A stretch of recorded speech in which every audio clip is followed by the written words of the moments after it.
guys, pag-usapan lang natin ng big boss ng GMA Network na kasama ni Alden Richard at Catherine Bernardo sa Pampanga.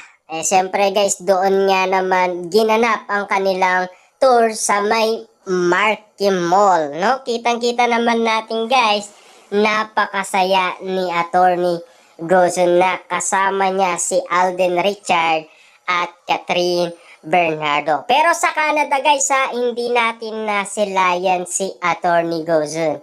Ang big boss lang ng ABS-CBN ang nasilayan natin guys sa Calgary, Alberta, Canada.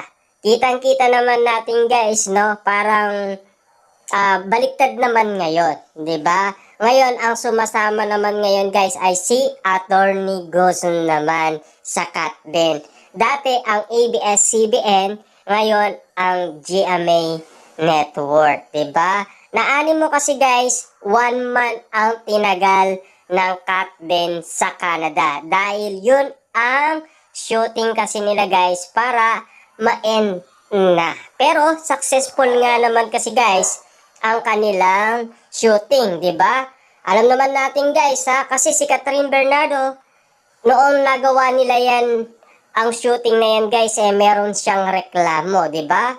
2 days pa lang guys ang shooting ni Catherine Bernardo, talagang umayaw na, 'di ba? Kaya nga naman guys dumating si Daniel Padilla sa Hong Kong, sinurprise niya si Catherine Bernardo. Pero ngayon guys sa Canada, wala na animo guys, pagod.